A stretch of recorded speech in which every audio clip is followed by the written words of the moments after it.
Men mine Şükrü degen elden bolam, Kasabay'ın tuxumumun.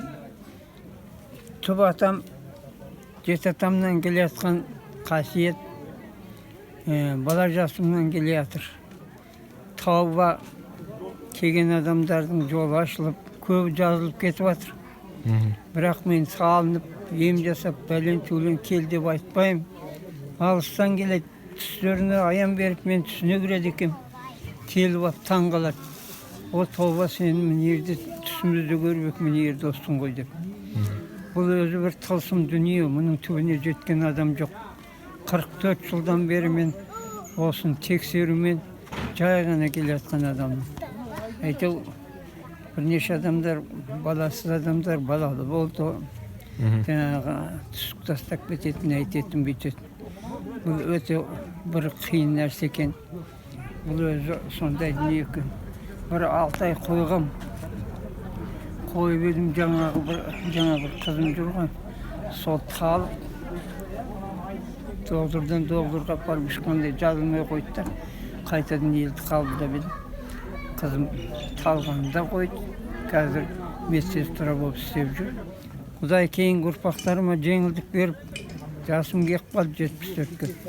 Мен кеткеннен кейін соларға жеңілдігін берсе екен, жаңағы бала чағасы оны меңгеріп алса екен деп тілеймін. Амин. Өзім оны әрең дегенде меңгергем. Көп жылдан бері неше түрлі нелерді көрдім. Мен ем жасамайым. Аллаға сеніп, періштелерді әр уақыт шақырып отырам, солар келіп ем жасайды. Мен жарық ғалымдар сияқты бір тексеріп қана жүрген адамым. Бақсылықтың екі түрі бар. Екі түрі бар. Мына сол құлақтан сөйлейді. Ол жаңағы қара бақсы дейді, оны шайтандармен сөйлеседі. Менікі бөлік. Мен бір елес көріп отырам, оның екенін де түсінбеймін. Өліп қалған адамдарды. Адам о дүниеге кеткеннен кейін жаны ұшып жүреді екен да, келіп қолдап қоршайды екен. Әр адамның өзінің ата бабасының жаңағы біреуге жазушылық, біреуге емшілік, біреуге жаңағы бақсылық, біреуге домбыраушылық, біреуге ат жүгіртетін сондай зарид екен. Соның тұқымдары келген кезде маған бір нәрсе көрсетіп отырады. Басы адамның басы, қанаты бүркіттің қанаты сияқты ұшып келеді да. Сол құстырады, кей адамды жылатады,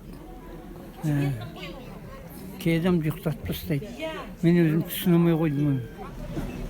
Кім айтады, мен 7 қабат аспанның үстіне барды. Адамның денесі қалады екен, жаны барады екен. Түркістанға барғанда, Құрбан ата дегенде отырғанда, 7 қабат аспанның үстіне барып, таққа отырып, тәжіні кие алмай түстім. Bir uygur ayol 7 қабат аспанның үстіне мен барған жерге барып тәжіне келіп түсті. Өтіп көріп кел болды.